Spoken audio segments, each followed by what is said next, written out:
I'm sorry. Okay? I'm sorry. I'm sorry. I'm sorry. I'm sorry. I'm sorry. I'm sorry. I'm sorry. I'm sorry. I'm sorry. I'm sorry, okay? Hey, you. Welcome back to I'm Sorry, Okay? A podcast where we are watching so much Degrassi. I'm Mary, here with Paul and LD. This week we watched Season 2, Episode 11 of Degrassi Junior High, Trust Me. This episode was written by Jan Moore, directed by Kit Hood, and originally aired on March 14th, 1988. In this episode, the unexpected happens when Joey and Wheels spend the night at Snake's, and Spike is told she must finish the semester at home. Wow, spoiler alert. Spoiler alert for Spike, but then the description of like Joey, Wheels, and Snake doesn't really. The unexpected happens. Is, is it unexpected? Kind of sounds like they do a murder. Like, is it unexpected that Joey just completely steamrolls everyone and just does whatever he wants? Yeah, that seems like entirely expected. That's been every episode so far.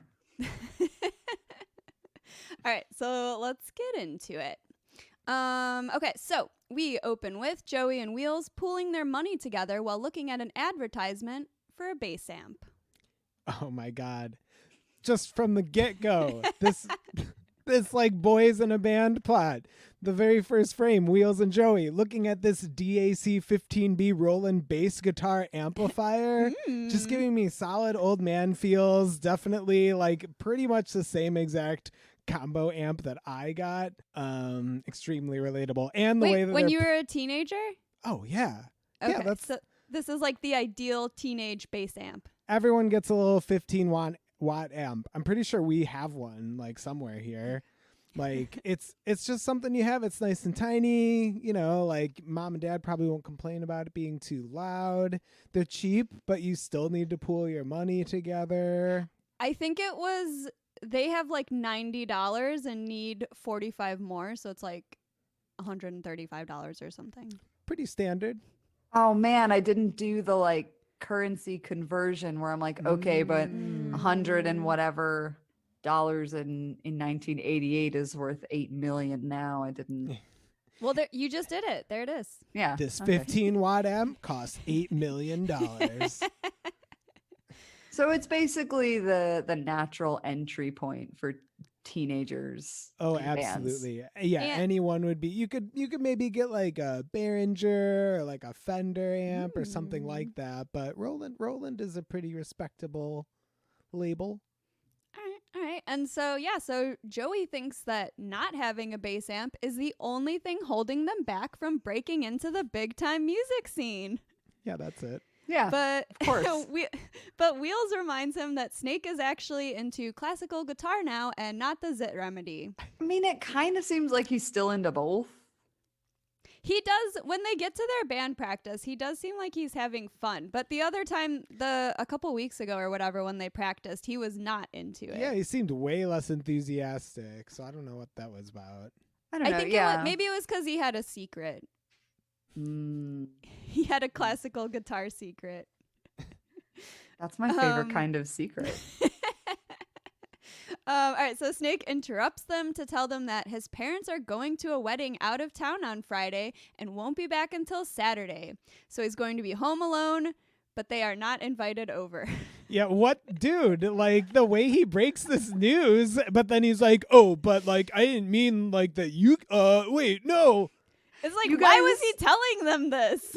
You guys are so offended by this. I absolutely love this. He's just like, he is just like, I'm going to have some me time, some solo Snake time. He seems very excited for his own space. Yes. It feels extremely naive to not make that connection that sharing this news means they want to come over. Not only that, but they demand a party. Yeah. First of all, I would just like to point out that in this scene, right out of the gate, Snake is wearing my look of the week. Oh. Yo. We have a teal sweater and or sweatshirt. It's definitely crew neck. It's pretty amazing. I don't totally understand what the design is going across the chest, but I love it anyway. Oh. Like I've tried to zoom in a little bit. It almost looks like hearts and an airplane or a bird. I thought it was some kind of animal. I was like, is this like a griffin? Like, could not tell. It's like one of those, it's like an ink blot test. Tell us what you see when you look into Snake's sweater. Yeah, I really love it. I love the ambiguity. I think it's basically just like abstract expressionism. And then he's got this flannel underneath. He's got some jeans, and he's got this, frankly, sick, like bright red gym bag. And I just think it's a complete look. I'm very into it. And he's kind of got that like Jim Halpert seasons 1 through 3 of The Office, like hair. Yes. Like it's like flipping out around the ears, which is like very early 2000s. I'm into it. So that is my look of the week. Listen, it's Taurus season, I'm assuming, in the Degrassi universe, and Snake is just like luxuriating with this like very nicely layered outfit.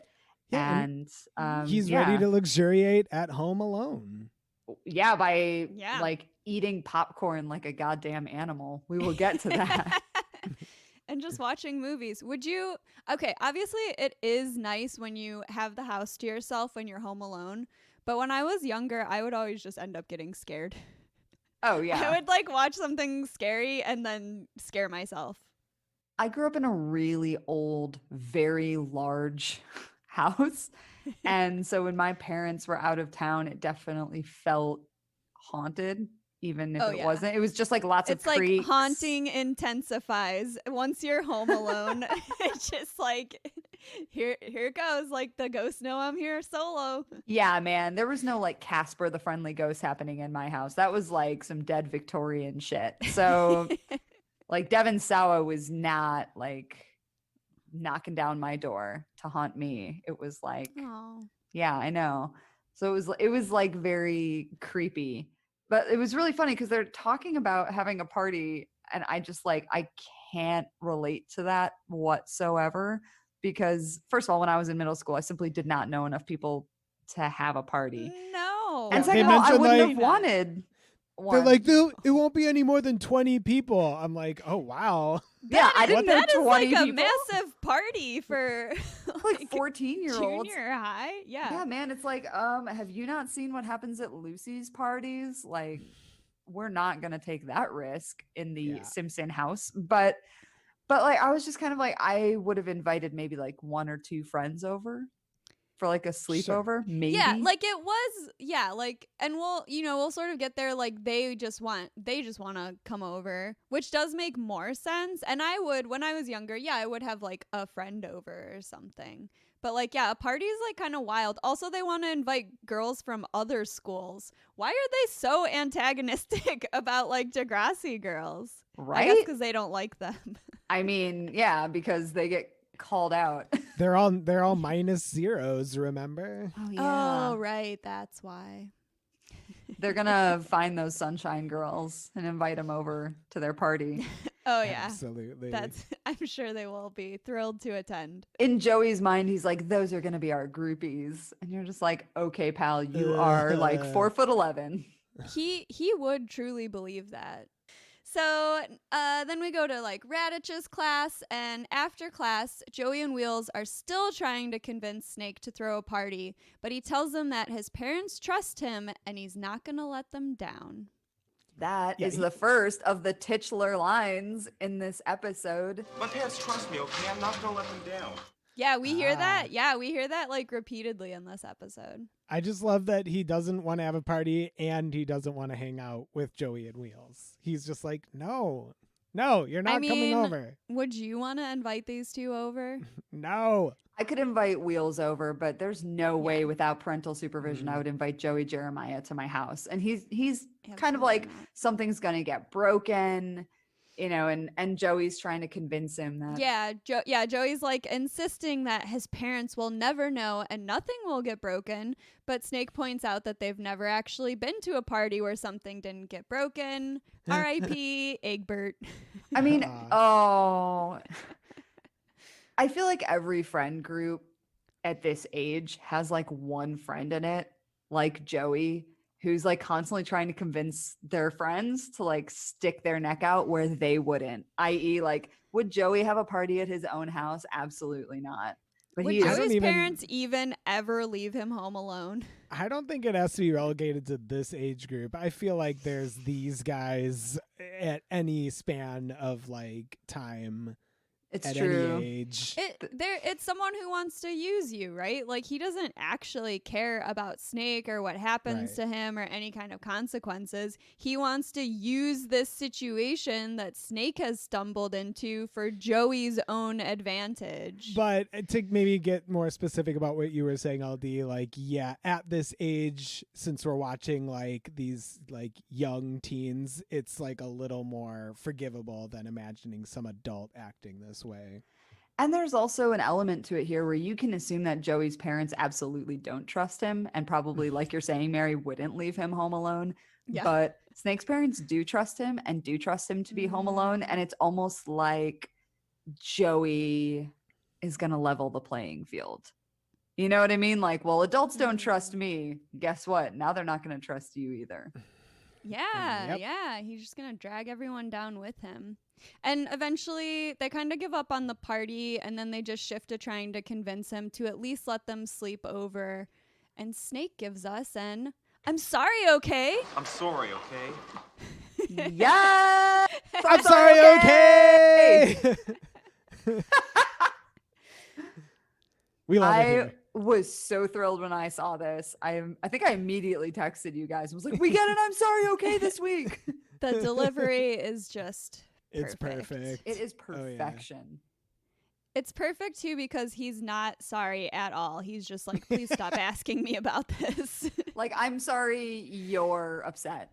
I mean, that is really what "I'm sorry, okay" means, right? Like, I'm not actually sorry at all.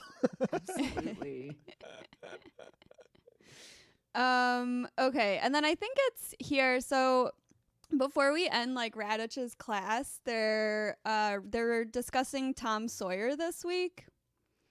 And so I sort of started to look it up, and like basically he was just like a rascal going on adventures, and also he might be canceled, but I'm not totally sure. Like, when I tried to look into the story, it was way too detailed. But so then I looked into the lyrics of Tom Sawyer by Rush. And which seemed like much easier and more my style. And they said about the song that the lyrics were a portrait of a modern-day rebel, a free-spirited individualist striding through the world, wide-eyed and purposeful. So I think that this is supposed to be related to Joey. I mean, wasn't Tom Sawyer... Ew. I actually, first of all, didn't even catch that they were talking about Tom Sawyer when I watched this. But yeah, so first of all, way to go. But I feel like, isn't Tom Sawyer kind of like a little schemer? Like, isn't there some story where he like schemer. Gets someone to paint a fence for him and then he like gets the money or something? Mm-hmm. He like, I think it's something like he's like, oh, painting this fence is like so fun. Like, it's like everyone should want to paint this fence or something like that. And then, he like tricks people into doing the work for him. I think there was an episode. I think the whole series is like just him scheming in like various ways. Sometimes kind of to help other people, but it seems like mostly to like help himself. Was there not an episode of Home Improvement that talked about this, or Boy Meets World maybe? There was an entire movie starring Jonathan Taylor Thomas. That I know. Okay, so beyond that, I'm not sure. Wait, what's the movie? I think it's called Tom and Huck. Yes. Oh. But yes, I do love that I'm the one that is taking notes literally during Radich's class every week. Pay attention to Radich, Mary. Honestly, I feel like Rush gave us the most concise description that we like. Thanks, Rush. That we needed. Thanks, Rush. So, oh yeah, all right. So next we have our B plot, which is very distressing. So Spike is filling the twins in on the PTA meeting and tells them that her mom said it was the most emotional PTA meeting she's ever been to, and a lot of parents want her thrown out of school for being pregnant. I just feel like this exact conversation with this exact dialogue has happened over like several episodes now. Like the argument of just like, well, you're already pregnant. And it's like, you know what I mean? Like what difference Oh. does it make? Like there's just Why no isn't new Shane in trouble too? Yeah. no new information. I'm just very bored by this. I mean, B-plot. I think things are like progressing on the adult end of it, but since this show doesn't really focus on that, it's like there's Right. We're just getting the rehashed like conversation between like the Degrassi students, and they don't really have any new insights to offer. yeah, I mean, and it's like how a like group of kids would react to this anyway. Like they're totally not in control, and it sucks. And Erica and Heather, like, they try to be supportive. They think the parents are being jerks. And then Spike starts to leave, but she's called to the principal's office over the loudspeaker. Fucking conservatives, man. Just like at any point in history, they're always wrong. So I don't know. And also the fact that Spike wasn't even allowed to attend the PTA meeting addressing her own pregnancy is like total nonsense. She literally does not have a voice in this situation. No, it's very much like when we were talking about Joan of Arc. You know what I mean? Like she's on trial. Yeah. So, yeah, like I said, that this plot line is like, yes, it's like boring because they're just kind of going through the same thing, but it's also just like really like infuriating the way that Spike is being treated. And throughout this whole thing, she's just trying to go to school like she normally would. She's not even asking for accommodations or asking for anything like more than what everyone else like gets just for being a student. So it sucks. Yeah. All right. So after school, the Zit Remedy is practicing, and it's real fun. Joey takes advantage of the moment to again try to pressure Snake into letting them stay over. Good.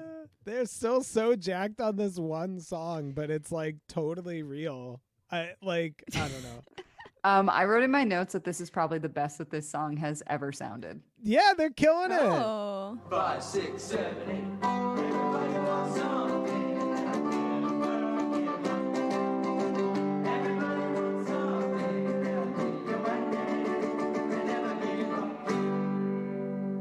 No, they're definitely killing it. Snake makes the mistake of simply stating that playing the song was fun. And then Joey's just like, if you wanted to have real fun, you'd let us stay over. Like, Yeah, dude, he's already said no. What a loser. So Snake thinks he'll get in trouble if his parents find out that he had friends over, but Joey says they'll never know, and Wheels offers to help clean up afterwards. So Snake finally gives in and agrees, and then they play the song again to celebrate. No means yes. I mean, Wheel's coming through with the actual tangible help, which is we will help you clean up. Yes. Whereas Joey's just like, why can't we just come over? Just let us come over. Just trust us. Just let us come over. No one's ever going to know about it. It's going to be fine. Just let us do it. Like learning nothing from his beat down the other week. Yeah. Right? I Nothing think ever gets through to Joey. I put this later on in my notes, but yeah, I think I just wrote like, does this kid need to get his ass kicked publicly again? Yeah. But yeah, he keeps dealing with these people who are clearly not here for like his schemes, but like it doesn't faze him at all. He's Whatever. completely unaware. You know what I mean? Or, I mean, maybe he's aware and he just doesn't care, but I don't It's think just- there's like a less like self-aware person. It's No. just frustrating because it's so real. That's like, I'm not trying to like harp on this, but it's just like, I wish I didn't know people like this. Yeah, I hate guys like this. Oh, yeah. Yeah. Absolutely. But yeah, so we have a boys slumby to come. And sadly, there will be no seances. Boys are not good at slumbies. I know. Paul, I'm going to ask you some questions about this later because obviously I've never been to a boys' sleepover, but yeah, there doesn't seem to be a lot of planning involved, which feels like a mistake. I've been to boys' sleepovers. Well, I'll ask you too. I just never got that invite. Okay, so then Wheels arrives home from school while his mom is on the phone with the optometrist confirming an appointment for Saturday at noon. Mama Wheeler reminds him that he missed his last 2 appointments and they're going to get charged if he misses another. And he tells her, Don't worry, I won't forget this time. Trust me. I love the like little adult world context, giving it some weight that if he misses this appointment, parents are going to have to pay up. Yeah. No one wants to do that. I'm a little bit like, your kid can't drive. He's still in middle school. Maybe you should take him. Well, she can't take him because she has to work. Yes, I understand. So reschedule it, babe. I know she did set the appointment for a time where she couldn't take him. He's Look, 13 years old. Like It's when Toronto. They have a robust public transit system. Is it robust? Do we know that? Have we seen I him mean, take there's the trams bus? everywhere. Did he take the bus when he was meeting his bio dad? Yeah. Okay. Yeah, these kids know what they're doing. Yeah, I actually believe. don't know what the plan. I guess he was just gonna. The plan is to walk to the optometrist. If it's a 15-minute drive, that was a hefty walk. Yeah.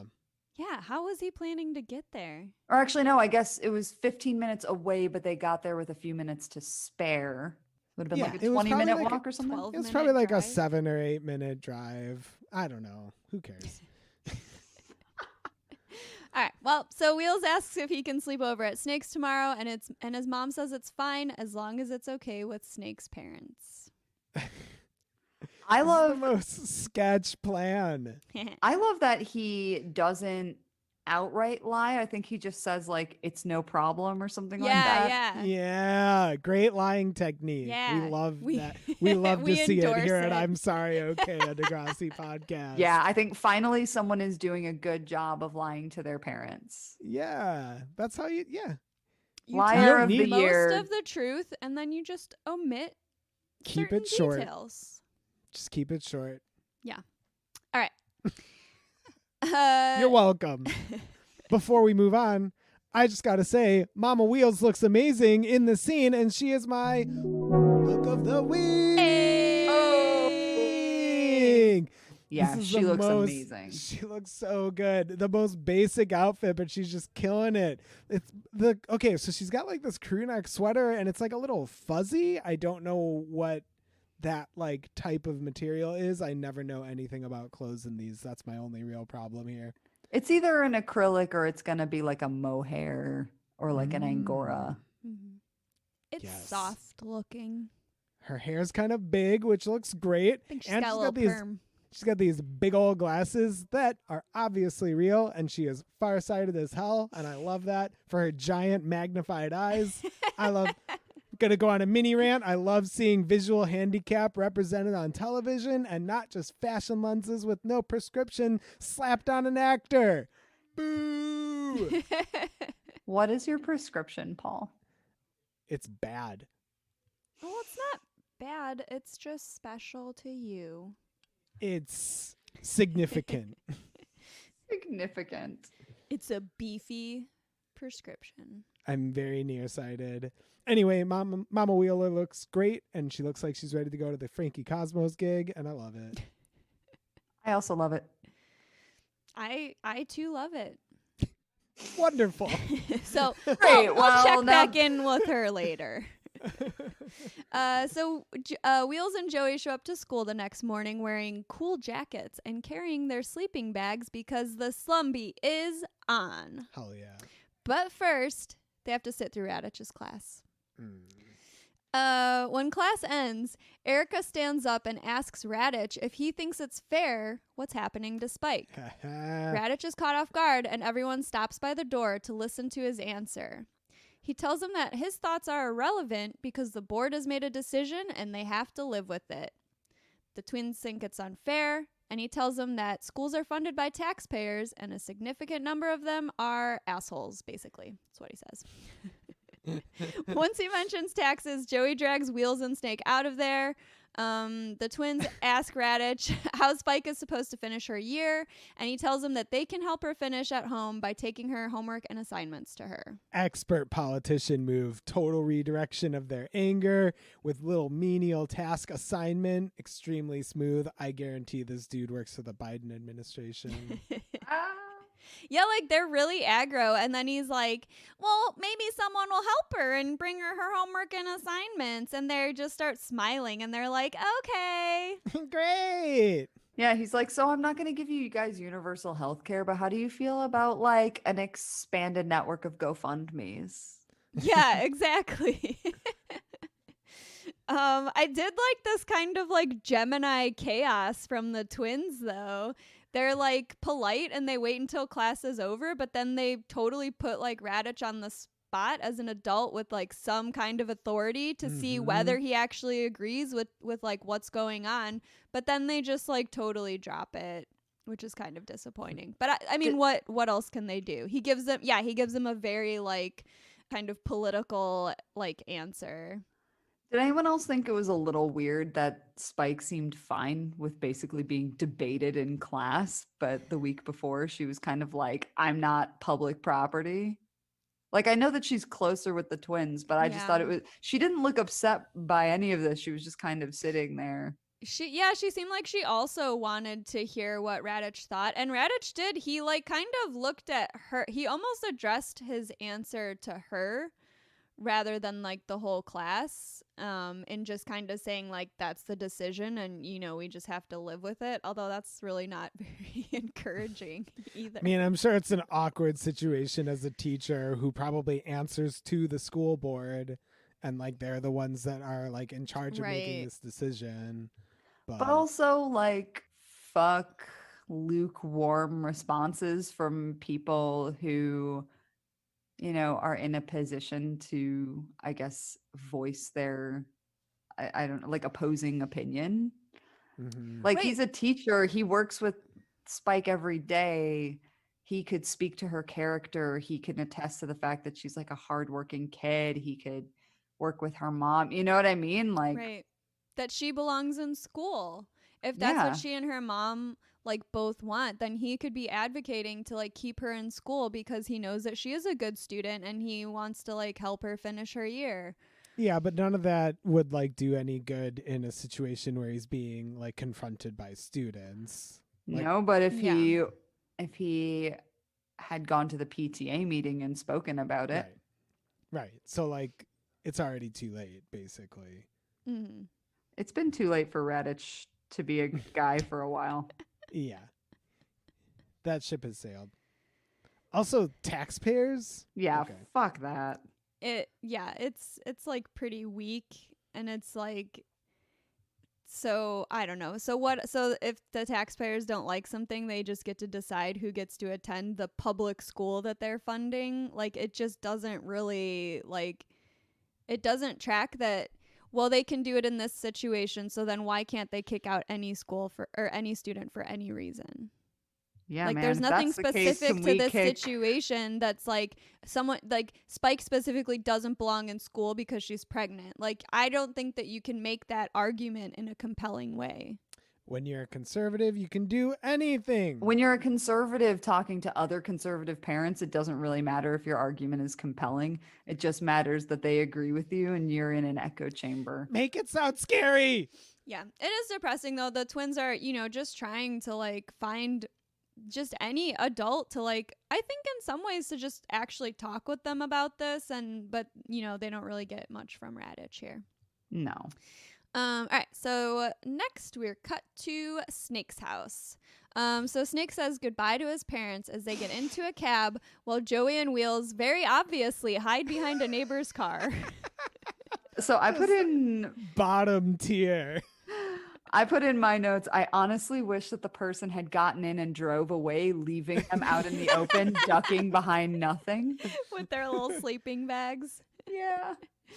Oh my God. Once Snake's parents are gone, Joey and Wheels jump out with snacks and everyone starts talking about pizza until this is the most fun part of the sleepover in my opinion, until Joey notices that Snake's parents have left their car at home and he asks Snake if he knows where they keep the keys. Yeah, dude, you literally just saw them drive away in a cab. Yeah. Of course they left the car. Yeah, it is weird he like notices it. That's true. I didn't really think about that. Such a little turd. Just immediately. I'm like, just go eat order the pizza first at least. Like, come on. You just got there. You can't What be kind of bored teenage already. boy are you? Yeah, right? I mean, he's always bored. True. All right, so Snake tells Joey that the keys are in the kitchen, and Joey runs in and grabs them with Snake and Wheels following behind. Joey says he just wants to sit in the car and tells him that Why? his dad said he's a good driver and let him drive around the church parking lot last summer. Okay, well, sitting in the car and driving the car are still two different things. This just totally has like pushy guy energy. Like, oh, I just want to sit in the car. Like, Yeah, no I'm means just gonna, yes. Oh, I just want to start the car a little bit. Oh, I just want. It's just like taking like any kind of like opportunity to like just keep like pushing and pushing and pushing until he gets the situation that he wants. He's just the tipping snake. Yes. Yeah. I didn't want to say I'll just it, but put yeah. the key in the ignition a little. I just want to see I how won't it start feels. it. I'm not going to turn it, baby. Oh God. So I Joey, hate where this went. Don't worry, I won't put it in drive. Joey thinks it would be amazing to go for a drive and starts the car and tells them, Told you, I can drive. Trust me. No. No. Snake is not into this at all, and he finally like gets serious and tells Joey they're underage and to turn off the car. Sorry, he says it in a serious voice. We're underage. Turn off the car. He's so mad. And then Joey calls Snake a wuss behind his back. Hey. You know, just I am once again saying Joey would never pull this shit with his own parents' car or at his own house. He's like so incredulous that Snake won't let him do this very obviously stupid thing that will Illegal. illegal will very obviously get him in trouble. Like, where's Dwayne? And his only experience is driving around a parking Where's lot with Dwayne? his dad one time. Yeah. Oh my God. Also, I can't like- imagine like letting a person in my life like this. Like he's just a constant. He's just constantly with these other two dudes. I hate guys like And he this. just like never and- stops. Yeah, he's learned absolutely nothing about boundaries and consent. He's just like centering himself in every situation that he's in. He doesn't listen when people tell him no, and he doesn't care that he's making Snake uncomfortable. No. Literally nobody be like this. No one. Like, these guys are supposed to be friends, and if I had an idea to do something and a friend of mine was like, actually no, I'm not comfortable with that, that would be the end of it. We drop it. Yeah. But instead he not only does he insult Snake, but then he's also kind of like looking to Wheels, and like Wheels is just this very kind of like peacemaker guy. Yeah. Like, he just kind of goes along with both of them and kind of will laugh along. He doesn't actively get in arguments with anybody. He's not like, you know, he's not taking a side, but he's kind of picking a side by not pushing against what Joey's doing. Yep. Like, his Yeah. passiveness is really kind of giving way. It's sort of tacit approval for what Joey's doing. Mm-hmm. It's why you have to punch fascists. Oh, yeah. And so Snake is also wearing my look of the week. Oh! So he's got on like a soft orange and white color block sweater with a blue jacket with a white collar. Creamsicle dream. Yes.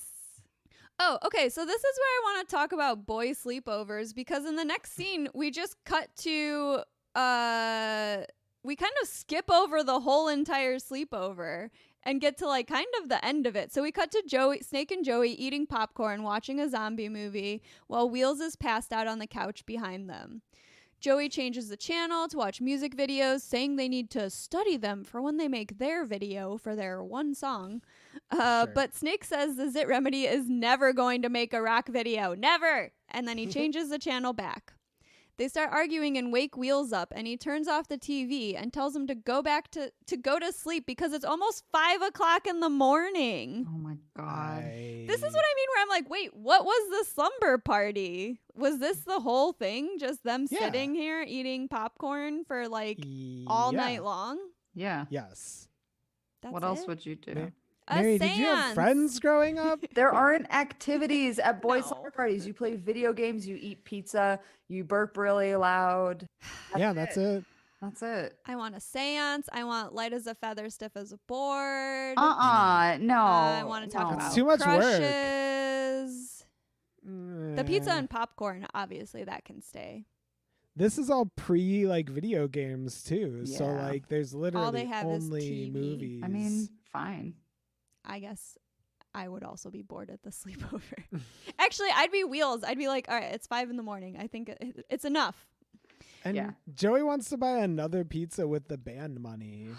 With the money they were just talking about buying this amp. Like Joey's so chaotic. You like He's literally super can't trust chaotic. you can't trust anything. So they can't use the band money because Wheels left it at home. Obviously, Wheels why would doesn't he carry bring a it with wad him? of cash around. But then Snake tells Joey there's ice cream in the freezer if he's hungry. He actually says there's ice cream in the fridge, which I think adds to the Oh. level of chaos. I must have just like corrected that in my own head. He gets it from the freezer. It is in the freezer, but Snake says it's in the fridge. Interesting. Well, Ew. okay. Yep. And then Joey has ice cream for breakfast and stares longingly at the car. Yeah, he just like goes outside and like just stands there staring at the family car. Like a And weird this all creep. just like came out of nowhere, this car thing. He's just like, there's a car and no parents, so we should drive the car. It's not even like he wants to go somewhere or like or he's been like, he's about to get his learner's permit. There's no, like nothing car related going on. He just like gets it in his head and he can't let go of it. He didn't have like pictures of cars taped to the inside of his locker. I'm surprised that he's not trying to get them to sneak out to go see girls. Like I've got a Right, couple I've got a yeah. couple of thoughts here. Number one, just the way that Joey is talking to Snake when Snake is watching a movie and Joey just picks up the remote and changes it. Doesn't ask, doesn't say anything, just changes it. Like, and then Wheels turns the TV off and Joey just turns it right back on. Like literally all this kid does is complain. Like they have the house to themselves. They have snacks. He's just like kicking the pizza box like a little tantrum having baby and complaining that he's hungry. Like I've got other questions like why is there not like Kraft mac and cheese or something in Snake's house? Like why is the only thing to eat in Snake's family home? Like his Popcorn parents and are leaving, Ice cream. cream. yeah, his parents are leaving him for 24 hours and what they give him enough money to get a pizza? Absolutely not. So that's like that's also just a side note.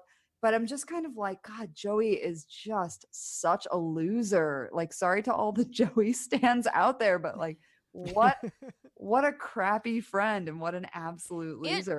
And he's keeping Wheels up and he knows that he has to be at an appointment on Saturday. Like I'm sure that this has already come up. Cause it comes up because Snake is the first to wake up in the morning and he checks the time and tells him that it's 11:45 and he's going to be late for the optometrist.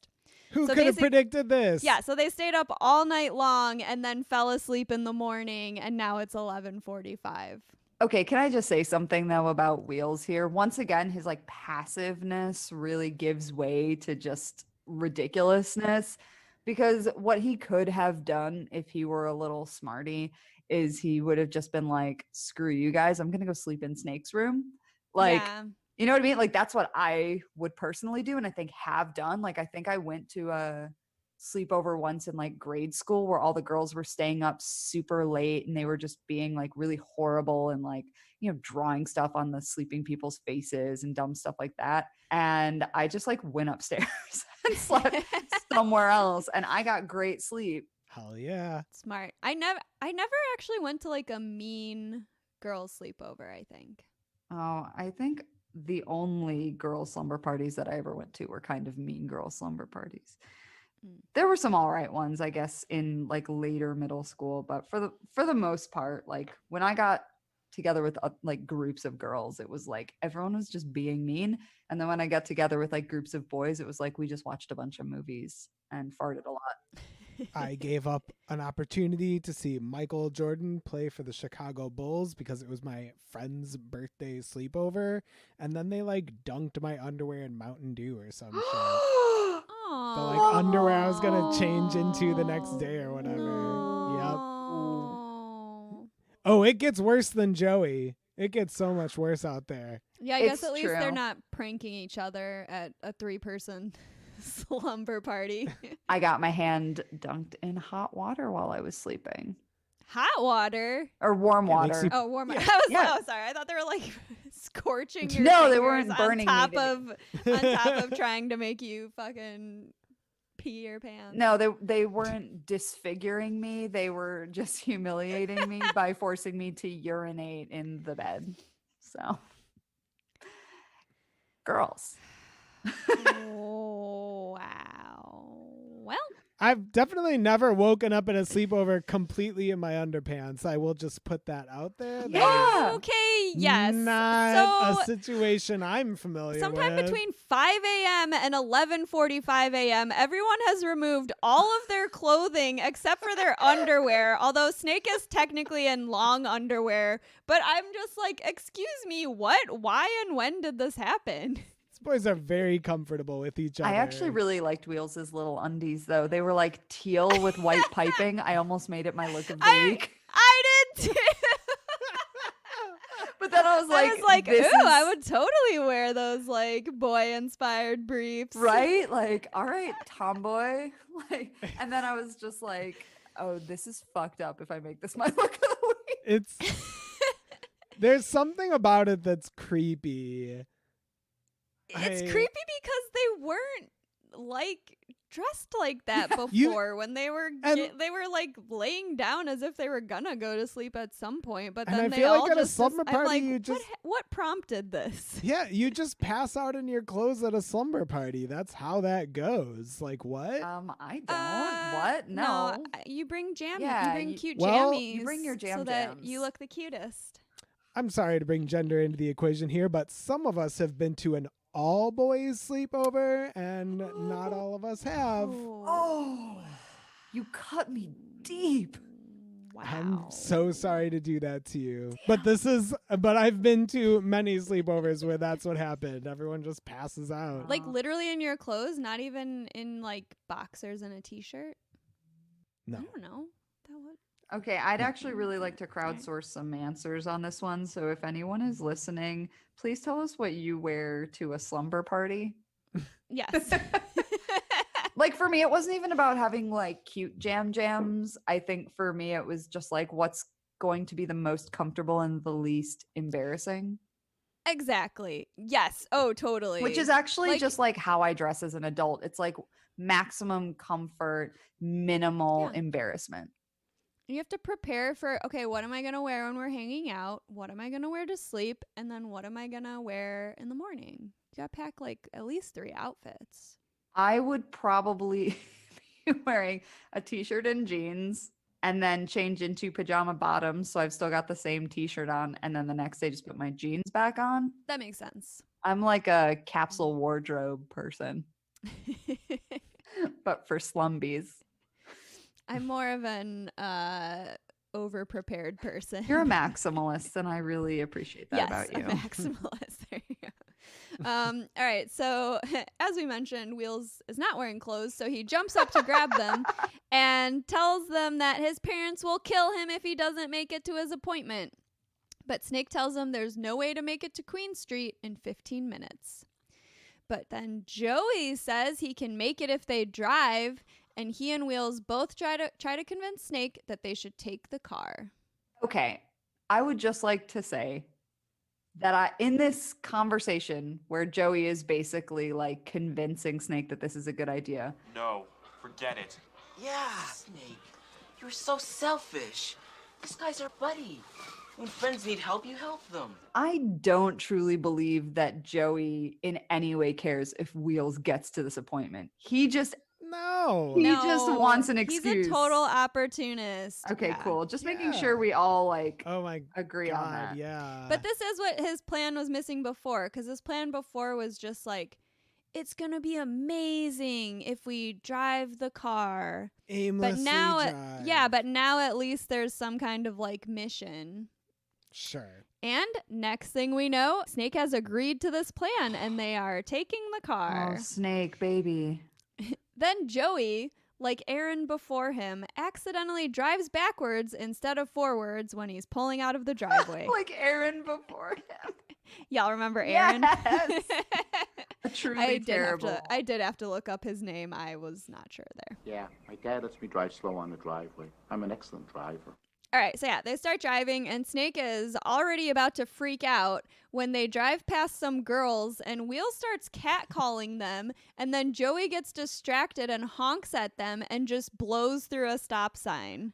Actually, This driving scene is so stressful. It's extremely stressful. it's so realistically bad, though. Yeah. Oh, yes, this brought back some memories.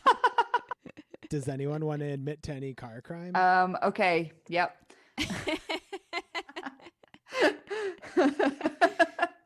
Of course it's me. oh, I've got some car crime too, but please go ahead. Oh my God, you've got car crime? Yes. I guess I think you're kind of our resident bad girl. Like, my car crime is really innocuous. So here it goes. When I was 16, on the day I turned 16, I was given a car for my birthday. And in case anyone was wondering, it was a Subaru Outback, which is like, at the time, it was the #1 lesbian car in America, which I love. So I got this absolutely sick Subaru, but my parents were divorced and neither one of them was willing to teach me to drive. So I didn't get my license when I turned 16 or 17 or 18. I got my license like I was like 18 and a half or something like that. I had driven for a total of like 30 minutes in my entire life. Anyway, so I'm 16. This car is just like sitting out in the driveway. I'm home for the day. My mom was gone and her second husband, who was my stepdad, I suppose would be the technical term for him, is home. And I'm like, hey, I need to go get some stuff for my like school project. I think it was like a civics project. I needed to go to Hobby Lobby and just get like some poster board. We needed some paint markers. I'm sure I wanted glitter glue.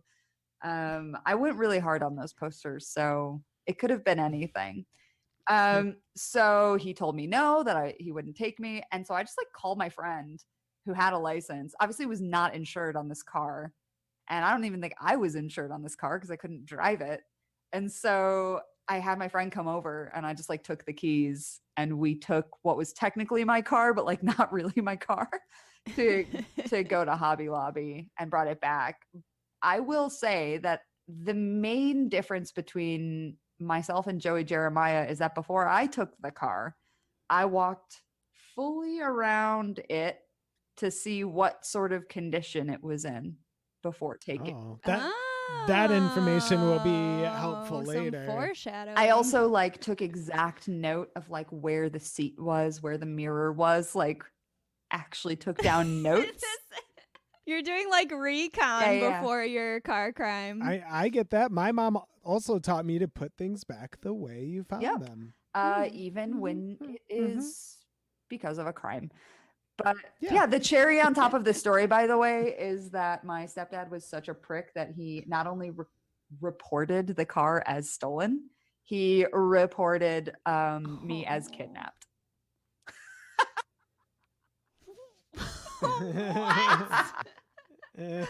Oh, Wow. yeah. Did anyone get in trouble? No, the cops like came to the house and they were like, they just saw me and were like, oh, okay. And they basically just like wrote it off like, oh, this was like a panicked, scared parent, as opposed to like, this is like a vengeful stepfather. You're like, actually, replace panic and scared with vengeful. And horrible. And horrible. But I will say that project went very well, and I became president of the United States in my mock Congress. So Hey. A+ to me. Crime Wouldn't have gotten there pays without off. committing a crime. So Mary, can you please tell us? Hold on, I've got another sort of innocuous one before Mary's. Mine's way shorter though. I just fit an entire ska band into a 2-door car and then drove them to their practice space. Aw. Yeah. Definitely not regulation. There were not enough seatbelts for all of those people. Oh my God. Like a clown car, but it's a ska band It was- skanking out of the car. All right, Mary, you. All right, I've got drugs, unlicensed driving, calling your mom to pick you up. So when I was in high school and still living in Michigan, I went to downtown Holland with 3 of my friends, and 2 of them decided to do toad venom, which is apparently some kind of psychedelic drug. I don't know. Is And this that- something that like the youths now would know? I've never heard of this. I looked it up because I remember at this like time, like lots of people were doing this drug. I don't know what it was or where it came from. I was not doing drugs. The liquid is extracted by quote unquote milking, a verb I'm uncomfortable with, the toad's toxic venom glands, then drying it out into a crumbly, dry paste. It is a hallucinogen. There you go. Yeah, so that's what these 2 I don't know, we must have been like 14 or 15, I'm guessing. And then the third friend, he felt really left out that the other 2 did drugs without him, so he was mad. So the 2 that were on drugs started like freaking out, and it seemed like a really bad idea to be in public, so we decided we should probably go to somebody's house, but this is Michigan, so you have to drive everywhere. So we needed to drive there to get out of downtown. And since the 2 of them were freaking out and the third one was mad, I became the designated driver, even though I didn't have my license, but already had 2 points on my non-existent license for previously driving without a license. So if I got pulled over and cited again, I could have lost my license before even getting it. And still, I'm the most responsible person in this situation, and I have to drive my friend's shitty car. So then I had to like drive this like car I'm completely unfamiliar with to an unfamiliar apartment while getting directions from someone who is tripping balls while my friend freaks out in the seat next to me about like, he was literally ranting about like Jesus, and just hoping that we didn't get pulled over. We made it there safely, and then as soon as we got there, I called my mom and asked her to come pick me up. I was done. Anyway. Okay, first of all, I love So that this was story. my car crime. I love this. Wait, what were the other times that you had driven without a license and evidently gotten caught? The other time, my dad let me drive without a license, and we had like a stick shift, and I went around the block a couple times, and then I kind of lost control and hit a tree. I'm an excellent driver.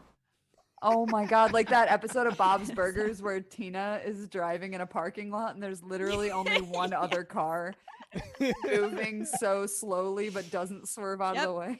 Just driving around. Basically what Joey wanted to do, just driving around the block. But yeah, it didn't turn out so well for me. I can't believe you got in But- trouble for that. I literally, when I got, my neighbors called the police. This is incredible. It was my one run-in with the law. Okay, but also like fuck your neighbor. I know. Like that is It like was just an accident. Lifetime movie level kind of like nosy neighbor. Meddling. Yeah. Mind your business, Yeah. Michigan. Well, thank you all for admitting to car crime. I will now be submitting this information to the local authorities. I'm pretty sure the statute of limitations has expired, but I guess I'll find out. So, the boys, they do make it to their destination. They make it to the strip mall with minutes to spare and almost run over a woman and her baby as they pull up to the optometrist's office and park on top of the curb. Nailed it. This just the lady with the baby, I do love. Like, you're right, Paul. The driving scene and this scene are just like pretty perfect. Oh God, so horrible. And so, yeah, like Wheels runs into the appointment, but then they kind of realize they made it there, but they still need to get back home. It's not over yet.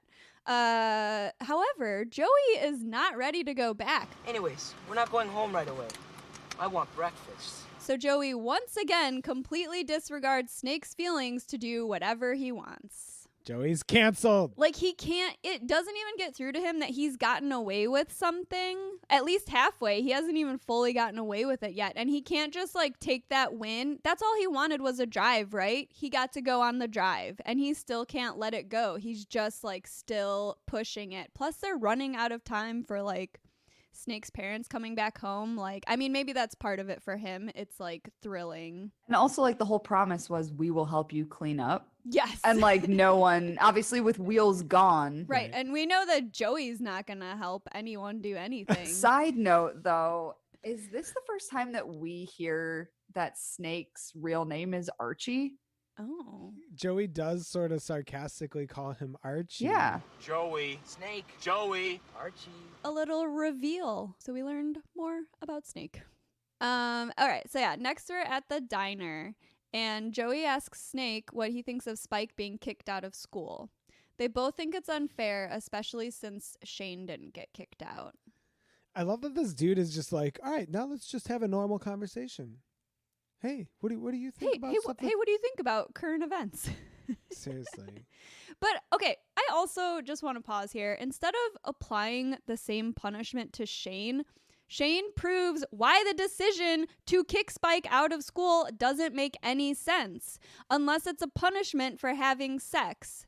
But like, it seems like the reason that she's being removed from school is like because she had sex and became pregnant, which is just like a moral panic. Like, that's total nonsense. And I mean, even Joey says like, well, yeah, I guess Shane's not like out to here. Right. So he gets to stay at school and get his education.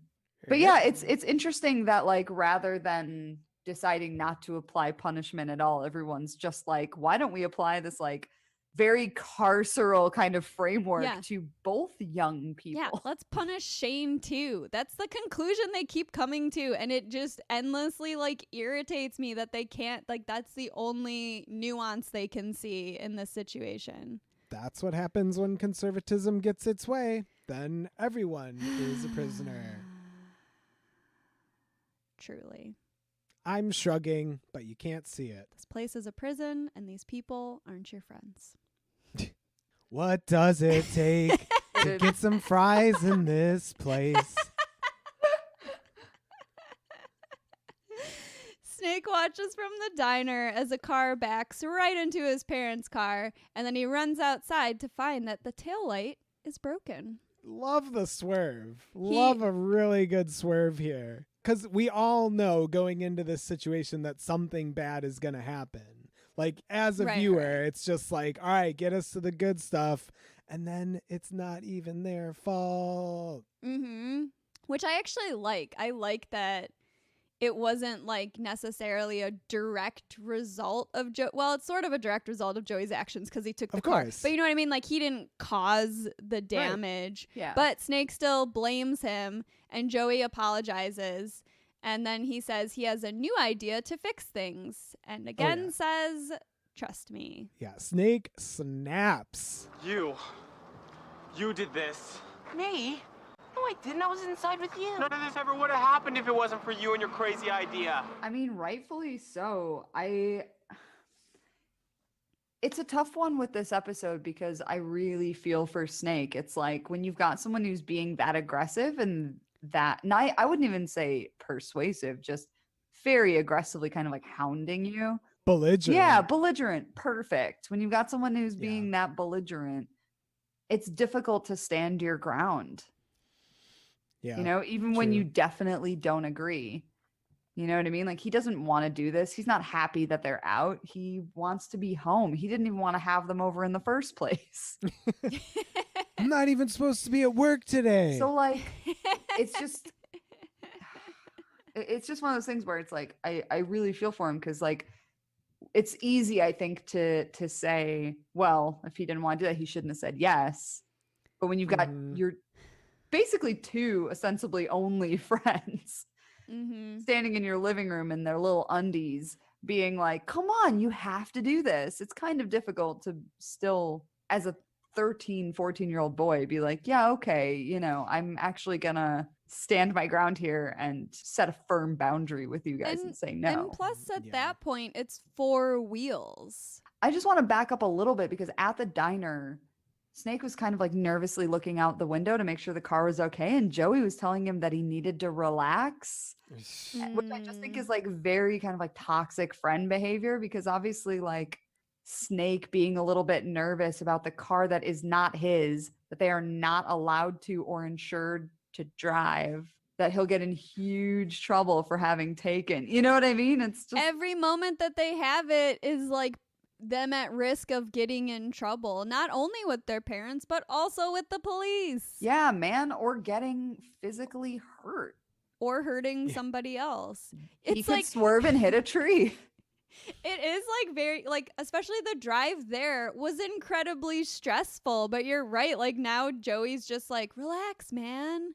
Like, just forget that your body just went through an incredible amount of stress that hasn't, like, dissipated because we're still in that situation that I created. I just think there's nothing more frustrating than being anxious or worried about something and having someone kind of looming over you and telling you you have to relax. I'd say the worst person in the scenario is the guy who just drives off after running into a parked car in a parking lot. It is a hit and run. Absolutely. And that's an adult. No. No. Boo. That's Boo. Boo. Oh, that happened to me one time at work. I was at Blockbuster working, and I came out to the parking lot and someone had hit my taillight and just like left it. Boo. I also have to point out one other thing from the scene where Joey gives us a feeble and misarticulated apology where he says, "Okay, I'm sorry." Nice which is try, incorrect. amateur. Wrong. And he's never sorry. That's why he can't apologize correctly. Sorry, because he's caught. Yeah, he's like notes app apology screen grab guy. Okay, so Joey's big idea is to take the car to a mechanic. The mechanic tells them that it's going to be $85 to fix the car and he can get it done by 4 p.m. He thinks they look young to be driving, but then he decides he really doesn't care. He's like, I'm getting $85 and that guy's wearing fake Ray-Bans. So I trust him. All checks out. Joey wants to use the band money to fix the car, but it's at Wheels' house, and Wheels is still at the eye doctor. So Joey says they'll keep calling him until he's home, and they run over to a phone booth. Oh, also he asks to borrow a quarter, which I just thought was like also funny. Yes, a crucial detail. God. Yeah, we're sort of seeing like the snapback of like the zany Joey schemes where like now he's doing zany schemes for good. So it's like, we'll take the car to the shop. It won't matter. We'll figure out how to pay for it. Oh, Wheels has the money. We'll call Wheels. It doesn't matter if he's not home. We'll just keep calling him. He loves this because this is like exciting, right? Yeah. But it's like exciting at the expense of his friend who is just getting more and more stressed out about this. Snake is about to explode. Yeah. So they try to get a hold of Wheels for half an hour before he's finally home and answers the phone. Joey tells him that there's been an accident and they need the amp money. He really buries the lead here. Yeah. Yeah, great manipulation. Wheels tells him that he'll get there as soon as he can. So the mechanic finishes fixing the taillight and is ready to be paid, but Wheels isn't there yet. Mechanic comes out with the bill and Wheels shows up just in time with the envelope. Joey drives them back to Snake's house and tells them that they can save up again for an amp. So what are we gonna do about a new amp? We can save up again. No problem. Trust me. They make it there before Snake's parents, but the living room is still trashed. Oh, They start no. they start cleaning up when Snake's parents come home, and then Wheels and Joey sneak out the back door. Shenanigans. These are like wholesome shenanigans, though. We get a little like piece of like relatable content, like, oh, but the house is trashed. Oh yeah, sneaking your friends over for a sleepover is like totally like wholesome and like understandable. Here's the thing: you give Joey Jeremiah a little freedom, he's still gonna steal your car. That's If true. you give a mouse a cookie. He Oh, is yeah. the yeah, embodiment of if you give a mouse a cookie. absolutely. Okay, so when Wheels and Joey get back to the Wheeler house, his mom is on the phone again. She asks him about the sleepover and about Snake's parents, and then she asks them about the car. She knows. Busted. Mom always knows. Oh yeah, mom, dude, you can't pull one over on mom. No. It was Snake's father on the phone. He had called to thank them for fixing the taillight, which he broke last week. Wow. Oh. Wow. Wow. Back to Spike, who has officially been kicked out of school. Bye. The twins The twins find her cleaning out her locker, and she tells them that Lawrence told her that pregnant girls aren't allowed at Degrassi. Which is interesting because that is a rule that just came into existence somehow when someone got pregnant at Degrassi. Yeah, like what? The establishment let you down? Wait till you find out about the government And and cops. And Spike is still planning to finish her year, and the twins again promise to bring her assignments to her. And again, they're like smiling about it, which I'm just like, y'all, it's not as helpful as you think it is, but okay. I mean, it is a nice thing to do, but the way that they act like this is going to be the thing that solves this like problem is like, it's like a total band-aid on like a horrible situation. I think they're Yes. just happy to have something tangible to do. That's true. That's Like true. I think that they're probably just glad that they can help in some way instead of feeling totally out of control. That's true. They are pretty helpless. Like all of the students are pretty helpless. So that's true. They're just trying to feel good about that. You know who should be bringing her assignments? Fucking Shane. Where's that Yeah, motherfucker? There's a good what about Shane? Where's daddy? She doesn't even have like a tutor or anything. So she's literally just getting the assignments and she has to like teach herself. I would hope that, you know, now we've moved beyond this kind of thinking of, you know, like banishing students who find themselves in a situation where they're pregnant, which can, you know, it happens. And like, yeah, I think what we're just saying is that there are ways to approach that can bring people in instead of like making their lives more difficult. No one is glamorizing this. It's obviously a really difficult situation, and there's no reason to like make it harder on someone who's already struggling through something like that. ACAB applies to being a cop in every situation. Yes, absolutely. All right, so Snake finds Wheels after school and asks about his punishment. Wheels is not allowed to see Snake or Joey anymore, and Snake's parents grounded him for the rest of the year and will never trust him again. Woo. Joey shows up and tells them that his parents are confiscating his keyboard and the Zit Remedy is officially over. Over, man. Freeze frame on them. Well, well, well, if it isn't the consequences of my own actions. He really did just ruin everything. How does it feel, Right? my man? How does it feel? And you know what? He probably still is like not seeing that is his problem. He's like, we all did this. Totally. Oh, that's totally that vibe. Like he pushes them into something and then it's like, well, I guess we're all in trouble now. So Joey, ironically, is the one who has destroyed the Zit Remedy. Can I say the amount of times that someone said, trust me in this episode? Oh, please do. Yes. 4. Dang. Can't relate. This one was tough, but I related to Wheels. I feel like we already kind of said a lot of this, but he'll play along with like Joey's antics, and he's sometimes pretty good at cutting Joey off, or he just gets totally too involved and gets busted also. I've never exactly had like a close friend like this, but I've known people that like were part of a circle that I'm involved in and would be good at manipulating situations. And it's definitely, like we were saying, it's hard to like keep that under control.